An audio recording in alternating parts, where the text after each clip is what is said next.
இது வரைக்கும் நான் பார்த்த இந்தியன் சினிமாலேயே இவ்வளோ டீட்டெயிலிங் பண்ணி ஒரு படத்தை வந்து 4 மணி நேரம் கொண்டு போனது என்னோட இந்தியன் சினிமா ஹிஸ்ட்ரியிலேயே இதான் ஃபர்ஸ்ட் டைம்னு நான் நினைக்கிறேன். எனக்கு முழுசாலாம் தெரியல. சத்தியமா சொல்றேன், இந்தியன் சினிமாலேயே ஒரு பெஸ்ட் ஸ்டென்ட்னு சொல்லலாம். இந்த ஸ்டென்ட்டு அவ்வளோ சூப்பரா மெனக்கட்டு பண்ணியிருந்தாங்க. இது 2000 கூட அடிச்சாலும் ஆச்சரியப்படுறதுக்கு ஒன்றும் இல்லை. ஏன்னா கண்டன் உள்ள இருக்குது. ஏன்னா ஃபர்ஸ்ட் பார்ட்லாம் பார்த்துட்டு தான் வருவாங்க.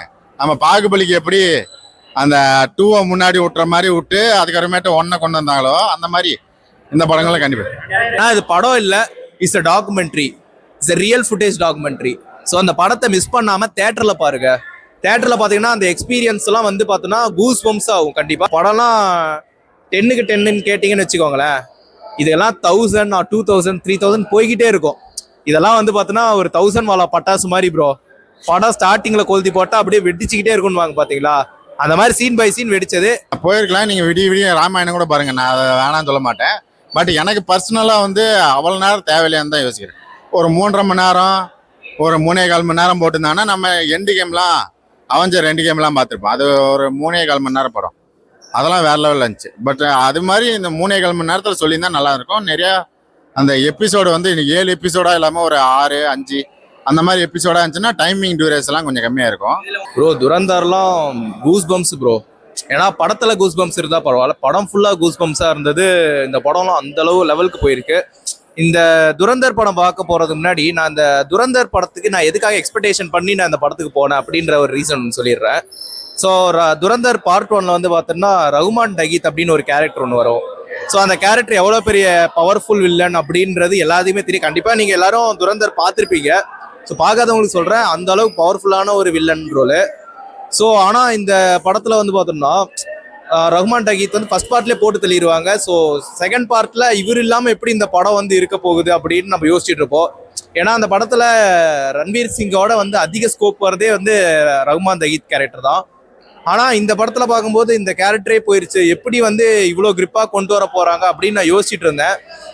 அந்த படத்தில் என்ன கிளிம்ஸே இருந்தாலுமே நம்மளுக்கு வந்து எப்படி இருக்கும் அப்படின்னு தெரியாம தான் இருந்துச்சு. ஆனால் போய் பார்த்தோன்னே அந்த ஃபர்ஸ்ட் சீன்லேயே வந்து தேட்டர் சீட்டில் உட்கார வச்சிட்டாங்க ப்ரோ. அதை தாண்டி நீங்கள் வந்து ஃபோன் எதுவுமே பார்க்க முடியாது.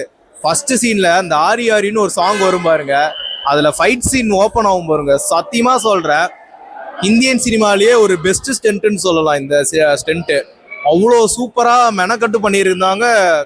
போட்டு வைலன்ஸ் தான், படம் ஃபுல்லாக அப்படியே ரத்தம் தெரிச்சுக்கிட்டே இருக்கு, பிளட் ஸ்பிளாஷிங் இந்த மாதிரி செம்ம இதாக போயிட்டு இருந்துச்சு.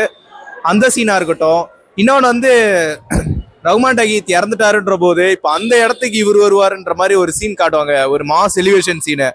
அவர் ஸ்லோ மோஷன்ல அந்த இடத்துல வந்து இப்படி பாம்பு வந்து அப்படியே வாயில வச்சுட்டு அப்படியே தூக்கி போடுவார் பாருங்க. அந்த சீன்லாம் செம்ம சீனு ப்ரோ. அதெல்லாம் தேட்டர் மெட்டீரியல். இந்த படம்லாம் தயவுசெய்து OTTல மட்டும் வந்ததுக்கு அப்புறம் பாத்துறாதீங்க. தயவுசெய்து இந்த படம்லாம் தேட்டர்ல வந்து பாருங்க ப்ரோ. சத்தியமா எனக்கெல்லாம் ஒரே விஷயம் சொன்னா, இந்த படம் நான் 4 மணி நேரம் ப்ரோ, நீங்க சொன்னா நம்ம 4 மணி நேரம் நான் போனே பார்க்கல.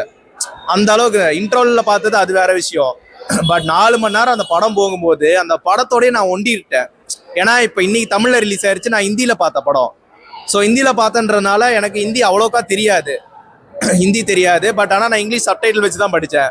ஸோ அந்த ஹிந்தியில பார்க்கும்போது அந்த அளவுக்கு ஒரு கிரிப்னஸ், ஒரு பவர்ஃபுல் எஃபெக்டிவ் இருக்குது அப்படின்னா, இது வந்து தமிழ்ல ரிலீஸ் ஆன போது எப்படியெல்லாம் அந்த பவர்ஃபுல் எஃபெக்ட் இருக்கும் அப்படின்றது தான்.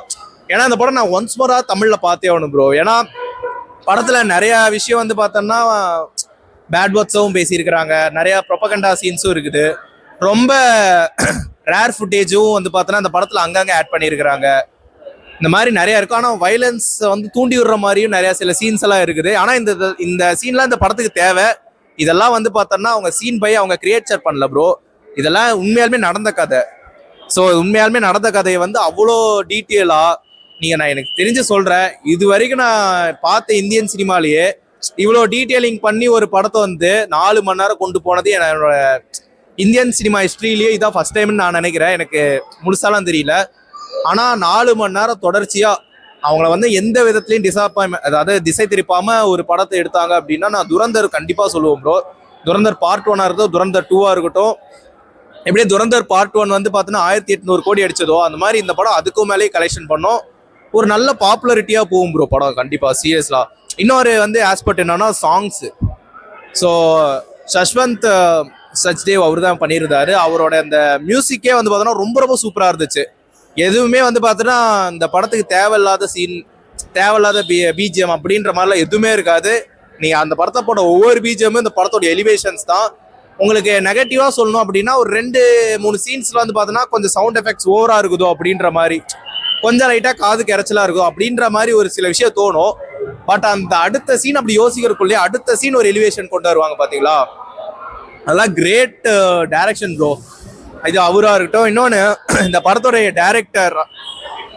டைரக்டர் கண்டிப்பாக சொல்லி ஆகணும், ஆதித்யா தர். ஸோ உரி சர்ஜிக்கல் ஸ்ட்ரைக்ஸ் அந்த படம் பார்த்து எத்தனை பேர் பார்த்தீங்கன்னு தெரியல.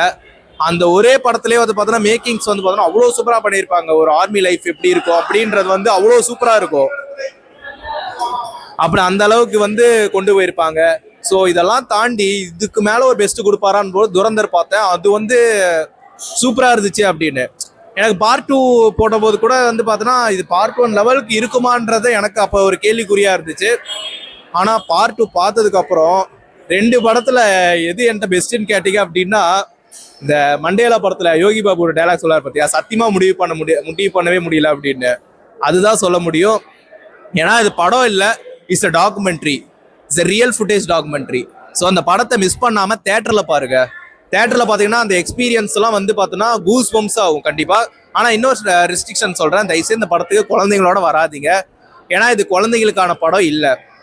இந்த கர்ப்பிணி பெண்கள், அதே மாதிரி இந்த இதயம் பலவீனமாக இருக்கிறவங்க, அவங்களாம் வந்து இந்த படம் பார்க்க வேண்டாம். ஏன்னா இந்த படத்தில் கொஞ்சம் வைலன்ஸ் வந்து பார்த்தோன்னா லிமிட் மீறி தான் இருக்குது. இந்த படத்துக்கு கண்டிப்பாக இது தேவைங்க.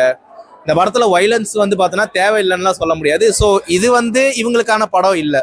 பார்ட் 1 பார்த்துட்டு வந்தீங்கன்னா இந்த பார்ட் 2 வந்து ரொம்ப புரியறதுக்கு நிறைய வாய்ப்புகள் இருக்குது. ஏன்னா பார்ட் 1ல் சொல்லாத விஷயங்கள்லாம் பார்ட் 2ல் வந்து சூப்பராக சொல்லிக்கிறாங்க.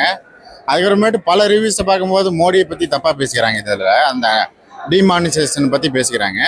பட் ஆனால் அது கரெக்டாக இருக்குது. இந்த சீன் இந்த படத்துக்கு வந்து ரொம்ப ரொம்ப கரெக்டாக இருக்குது. ஏன்னா அந்த மாதிரி சமயத்தில் வந்து நிறைய கள்ள நோட்டுகள் அதிகமாக புழக்கத்துக்கு வந்துருச்சு. அது நம்ம 6000க்கு மேலே வந்து உள்ளே வரத்துக்கு ரெடியாக இருந்துச்சு. அப்போ தான் வந்து டிமானிசேஷன் பண்ணாங்க. அந்த கருத்துக்கள்லாம் வந்து ரொம்ப இந்த படத்தில் வந்து ரொம்ப சூப்பராக சொல்லிக்கிறாங்க.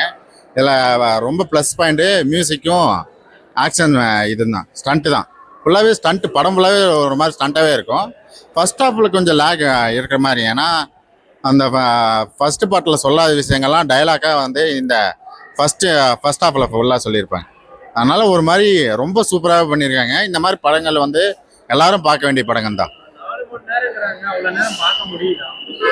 ஒரு 2 மணி நேரம் உட்காந்து பார்க்க முடியுது. அதுக்கப்புறமேட்டு இன்ட்ரோவெல்லாம் போயிட்டு வந்து உட்காந்தா அந்த 1 மணி நேரம் வந்து நமக்கு ஒரு மாதிரி ஆயிடுது, டல்லாயிருவோம். அதுக்கப்புறமேட்டு கிளைமேக்ஸில் வந்து பீக்கில் போய் உட்காருவோம்.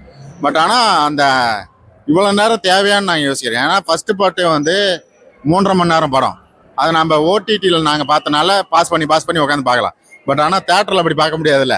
அதனால் கொஞ்சம் 4 மணி நேரங்கிறது கொஞ்சம் அதிகம் தான். ஏன்னா எனக்கு கிளைமேக்ஸ் அந்த ரிவெஞ்ச் பண்ணுறது தான். எனக்கு ரிவெஞ்ச் பர்சனலாக ரொம்ப பிடிக்கும். அதுக்கப்புறமேட்டு அந்த இன்ட்ரோ சீன் வந்து அவர் பேர் என்னன்னு மறந்து போச்சு டக்குன்னு, ஹீரோ பேர் ரன்வீர் சிங். அவர் வந்து ஒரு சம்பவம் பண்ணார், அந்த தங்கச்சியை காப்பாற்றுறதுக்கு ஒரு சம்பவம் பண்ணுவார். அந்த சம்பவம் வேற லெவலில் இருக்கும். நான் ஃபர்ஸ்ட்லேயே உட்கார வச்சுப்பேன். ஃபர்ஸ்ட் பார்ட்லேயே வந்து ஹிண்ட் மட்டும் கொடுத்துருப்பாங்க, இதனால தான் நான் இந்த இதுக்கு வந்தேன் அப்படின்னு சொல்லியிருப்பாங்க. பட் ஆனால் அந்த சம்பவத்தையும் வந்து சூப்பராக காட்டியிருக்காங்க. எல்லாரும் உட்காந்து பார்க்கலாம். ஆனால் குழந்தைங்களை இதை தவிர்த்துக்கலாம்.